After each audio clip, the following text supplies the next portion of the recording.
Bangladesh infantry regiment of the millennium হিসেবে 2001 সালে রাজশাহীতে যাত্রা শুরু করে। সেনাবাহিনী নবীন এই রেজিমেন্ট অল্প সময়ের মধ্যেই সাধারণ মানুষের কাঁধে কাঁধ মিলিয়ে কাজ করে সেবার উজ্জ্বল দৃষ্টান্ত স্থাপন করেছে।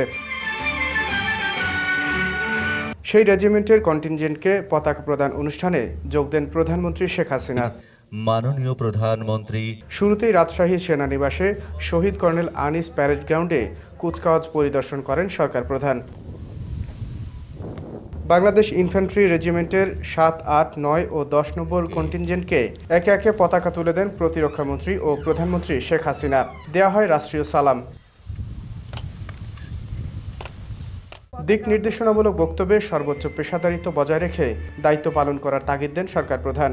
কর্মদক্ষতা, কঠোর অনুশীলন এবং কর্তব্যনিষ্ঠার স্বীকৃতি হিসেবে যে পতাকা আজ আপনারা পেয়েছেন তার মর্যাদা রক্ষার জন্য যে কোনো ত্যাগ স্বীকারে আপনারা সদা প্রস্তুত থাকবেন।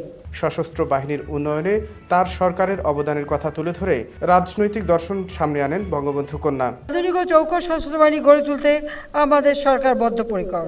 এজন্য ফোর্সেস গোল 2030 প্রণয়ন করে পর্যায়ক্রমে বাস্তবায়ন করা হচ্ছে। আমরা জলে, স্থলে, আকাশ সীমায় বর্তমানে আমাদের অবস্থান সুস্পষ্ট ও সুনির্দিষ্ট হয়েছে। একাদশ জাতীয় সংসদ নির্বাচনে বাংলাদেশ সেনাবাহিনীর সদস্যরা নিষ্ঠার সাথে দায়িত্ব পালন করে দেশের গণতান্ত্রিক ধারা সমুন্নত রাখতে গুরুত্বপূর্ণ ভূমিকা রেখেছেন।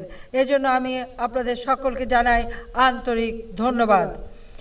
চতুর্থবারের মতো এবং তৃতীয়বার সরকার গঠন করার সুযোগ পাওয়ায় আমি দেশবাসীর প্রতি কৃতজ্ঞতা জ্ঞাপন করছি।